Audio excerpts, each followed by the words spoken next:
우주의 탄생 순간을 상상해 보신 적 있으신가요? 시간도, 공간도, 물질도 없었던 그 순간에 무슨 일이 일어났는지 함께 살펴보도록 하겠습니다. 약 138억 년 전, 말 그대로 무에서 시작된 거대한 폭발이 있었습니다. 이것이 바로 우리가 빅뱅이라고 부르는 우주의 탄생 순간입니다. 상상해 보세요.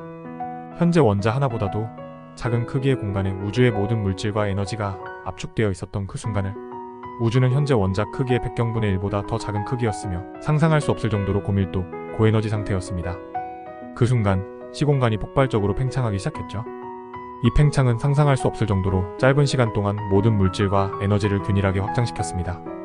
과학자들은 이 초기 팽창을 우주 인플레이션이라고 부릅니다. 빅뱅 직후 단 10의 마이너스 43승초라는 우리가 상상할 수도 없는 짧은 시간 동안 우주의 4가지 기본력, 중력, 전자기력, 강한 핵력, 약한 핵력이 하나로 통합되어 있었습니다. 마치 우주의 모든 힘이 하나로 응축된 완벽한 조화의 순간이었던 거죠. 이 찰나의 순간에 현재 우리가 보는 우주의 모든 것이 결정되었다고 해도 과언이 아닙니다. 이것이 바로 모든 것의 시작이었고 우리의 위대한 우주 여행이 시작된 순간이었습니다. 이 극적인 시작 이후 우주는 놀라운 변화의 여정을 시작했습니다. 빅뱅 이후 단 1초도 되지 않아 우주의 가장 기본적인 입자들이 만들어지기 시작했는데요. 하지만 여전히 너무 뜨거워서 이 입자들은 아직 양성자와 같은 오늘날의 아원자 입자들로 조립되지 못한 상태였죠. 이러한 초기의 뜨거운 물질 상태를 쿼크 글루온 플라즈마라고 부릅니다. 마치 거대한 우주의 레고 블록과도 같은 이 기본 입자들이 서로 결합하면서 양성자와 중성자가 탄생했죠. 현대 과학자들은 유럽 입자물리연구소의 거대강 입자 충돌기를 이용해 이 순간을 재현하려 노력하고 있습니다. 우주의 탄생 직후 물질과 반물질이 같은 양으로 존재했다는 사실은 또 하나의 흥미로운 수수께끼입니다. 하지만 어떤 이유에선가 물질이 반물질보다 약간 더 많이 남게 되었고 덕분에 우리가 존재할 수 있게 되었죠. 만약 이런 작은 차이가 없었다면 물질과 반물질이 모두 소멸해버려서 현재와 같은 우주는 존재하지 않았을 것입니다.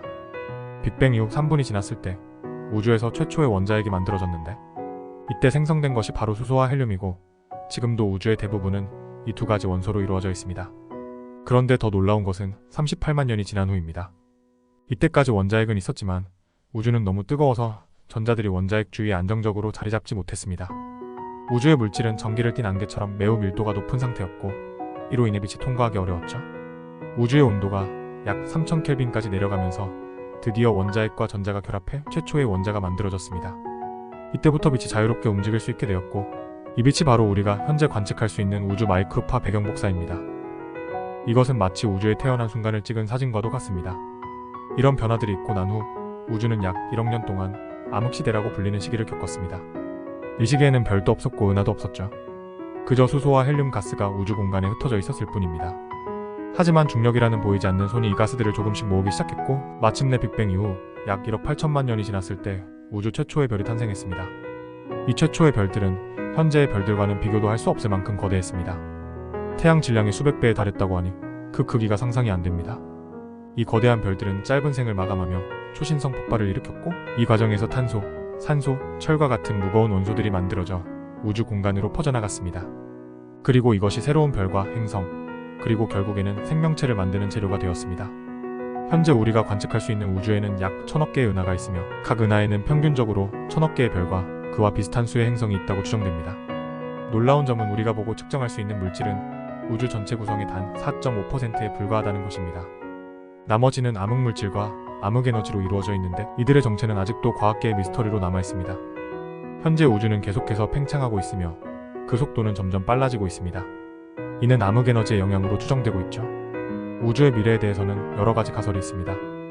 계속된 팽창으로 우주가 점점 차가워지고 물질과 에너지가 희박해지면서 결국 차갑고 어두운 공허한 상태가 될 것이라는 빅프리즈 이론, 암흑에너지의 반발력이 시간이 지날수록 점점 더 강해져서 은하, 별, 그리고 아원자 입자들 내의 중력을 포함한 모든 다른 힘들을 압도할 수 있게 되고 결국에는 우주의 구조가 파괴될 것이라는 빅립이론 등이 있습니다. 하지만 이것은 아직 먼 미래의 이야기며 우리는 여전히 우주의 많은 비밀을 풀어내지 못하고 있습니다.